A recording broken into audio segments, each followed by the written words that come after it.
हम यहाँ पर चर्चा करेंगे भारतीय संविधान भाग 2, जिसमें हम लोग का केवल नागरिकता के ऊपर ही है। तो बात करते हैं अनुच्छेद 5वें का। अनुच्छेद 5वां हमें क्या बताता है? अनुच्छेद 5वां हमें बताता है कि हम किस देश के नागरिक कैसे हुए और हमें नागरिकता कैसे मिलती है। और जो लोग जानना चाहते हैं कि इसमें भी बदलाव हो सकता है कि नहीं हो सकता है, इसमें भी संशोधन हो सकता है। ये भारतीय संविधान अनुच्छेद 5 में भी संशोधन हो सकता है। अगर जरूरत पड़े तो इसमें भी कुछ ना कुछ जोड़ा जा सकता है। मैं यहाँ पर संशोधन बताने वाला नहीं हूँ। मैं यहाँ पर जो लोग पढ़ाते हैं, जिस तरह समझाते हैं, मैं वो समझाने वाला नहीं हूँ। जो बातें किया जाता है ना कि संविधान बदल जाएगा, बदल देंगे, मैं केवल उस पर बताना चाहता हूँ। आगे देखिए, तो इतना जानते चलिए कि पांचवा अनुच्छेद जो होता है हमें क्या बताता है। संविधान का 5वां अनुच्छेद हमें क्या, आर्टिकल 5 से क्या सीखने को मिलता है?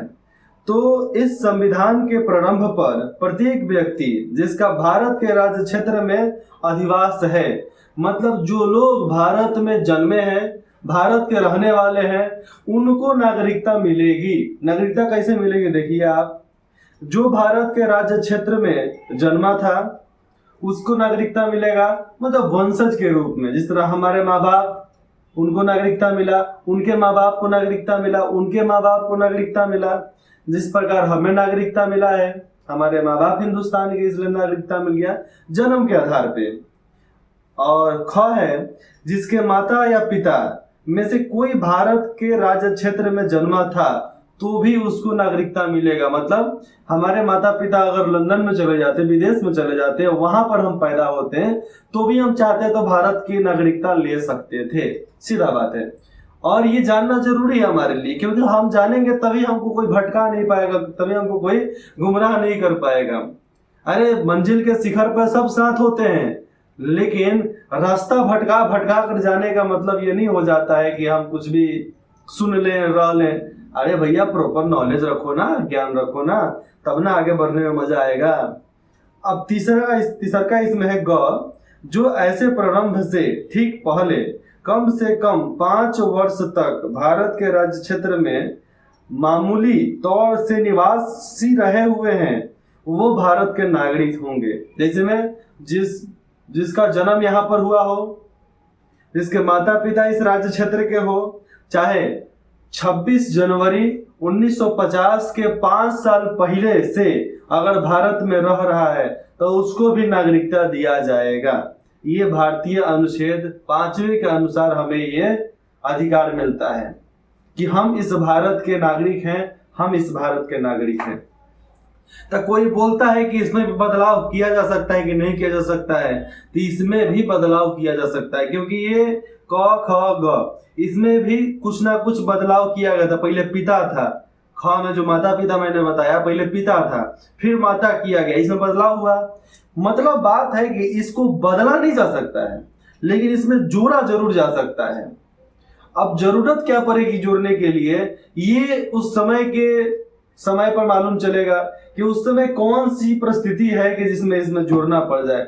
कोई भी देश का नेता, कोई भी किसी भी संगठन का नेता, अगर वह भारत का प्रधानमंत्री बनता है, संसद में पूर्ण बहुमत से सरकार बनाता है, फिर भी उसको इसको बदलने का अधिकार नहीं है, लेकिन इसमें जोड़ने का अधिकार है। तो आप ये जानिए किसमें जोड़ने का अधिकार है, किसमें बदलने का अधिकार है। हर कोई संविधान की किताब नहीं पढ़ सकता है। हम देखेंगे 24 के इलेक्शन में जितने भी सांसद जो संविधान का कॉपी दिखा रहे थे ना, हर किसी को संविधान की कॉपी, उन लोगों को भी, उनमें से करीब 50% लोगों को संविधान पढ़ने भी नहीं आया होगा। चलो, पढ़ने आया है कि नहीं आया उससे मतलब नहीं है, संविधान पढ़े ही नहीं होंगे। क्या बात है? संविधान वो लोग पढ़े ही नहीं होंगे। मुझे भी संविधान अभी तक नहीं पता था, मतलब पूरा का पूरा नहीं पता है, थोड़े थोड़े प्रावधान पते हैं, लेकिन 100% नहीं पता है।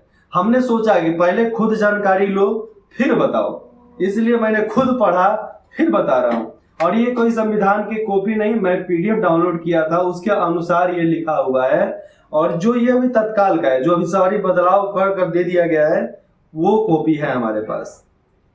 पुराना नहीं, एकदम नया वाला है, लेटेस्ट जिसको हम लोग बोलते हैं।